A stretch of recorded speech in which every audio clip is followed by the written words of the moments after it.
Shalom Aleichem. Mishnah Yomi is holding in chapter 3, Perik Gimel of Taanit, and we are at Mishnah Daled, number 4. V'chen ir, and also a city, sheyesh ba dever, that God forbid there is a plague in the city, o mapolit, or buildings are falling down. The Bartner notes that this is when healthy, strong, structurally sound buildings fall down.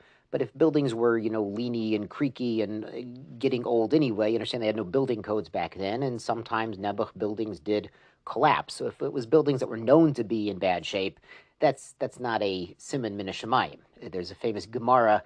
A young boy went up a ladder to do a mitzvah, and Nebuch fell and died, and they asked, how could this happen? He was doing a mitzvah. And then they said, but we knew that ladder was, they knew that ladder was rickety and worn out, and they shouldn't, even if you're being protected with a mitzvah, don't go up a ladder that's already wearing out and breaking. So anyway, Otza Ha'ir, that very city, mit'one u'matrat, should immediately start fasting and blowing the shofar with the stringent fast. The villages around the city, mit'anut v'lo matriot, they should start fasting, but not yet blowing shofar. Rabbi Kiva says the opposite, like he said yesterday, matriot, they should blow the shofar, sound an alarm, v'lo mit'anot, they should model it after Rosh Hashanah, where we blow shofar but we still eat.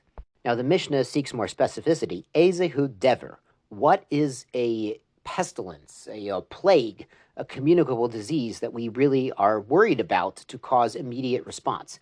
Ir shemotzia chamesh meot ragli, this is when a city has 500 men who go out on their feet, basically meaning what we call in the Torah, when we counted the 600,000 Jews, they were counted from age 20 to 60. We're talking about men in the prime of their life. There are obviously more than 600,000, probably 2 or 3 million Jews in the Midbar, but we're talking about the men who would go out on foot to join the army and to do public works. These are men aged 20 to 60 who are strong and healthy.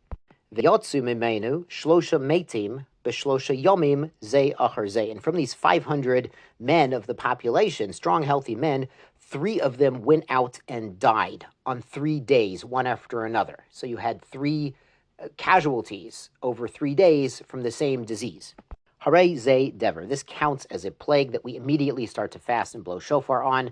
And it's not that these men had the disease and they got in a car accident, or had the disease and they got, something unfortunately happened. They died from the disease. So the Gemara is mechalek. It's not just a disease and people happen to randomly be dying from other causes. It's strong, healthy men died of the disease.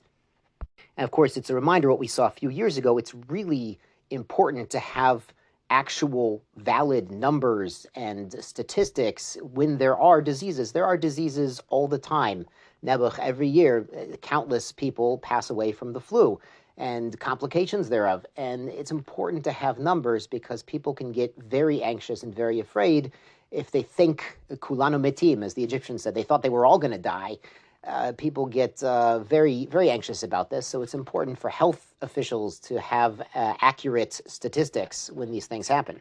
And the Mishnah concludes, Pachot Mikan, if you have less than 3 people dying one after another out of 500, Ein ze dever. This does not count as a plague. Obviously, they might need to call the doctor and consult the local Navi and Chacham and doctors and see if there's something they can do about it, but it's not a plague that the whole community fasts over. Mishnah Hey, al elu matriyin bekom mekom.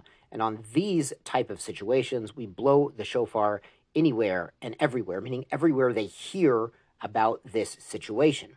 Al shidafon, the ol hayirokon. Shidafon is winds that blow so strongly they cause a blight, they cause the crops to die or to lose all their seeds. Yerokon is loshon, a yorek is like yellow, so it could be a sort of infection or a fungus that causes the plants to change their color. Al ha'arbe v'al ha'chasil, these are 2 different kinds of locusts that chew through the crops. The arbe is famous for one of the plagues in Mitzrayim in Egypt.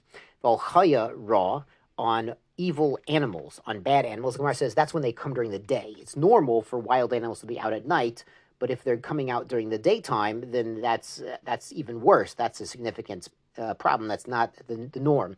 Here in Baltimore, we know there's certain areas of town you don't want to go at night, but they're considered okay during the day. So if they become not okay during the day even, then you know that you got to start fasting and blowing the shofar. The ola cherev, and on the sword. Now This means there's invading forces, invading armies, or armed bandits, armed robbers on the highway.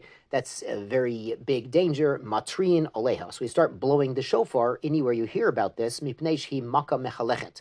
This is not just a makkah, not just a plague, not just a disaster, but it's a moving disaster. You understand, the locusts can move, the wind blights and the fungus can spread, and of course the invading armies or bandits or mafia, they can move around from city to city to find more victims. So blowing the shofar, it's not just an arousal to repentance, but it's also a practical matter of informing people of the dangers that are out there at this time.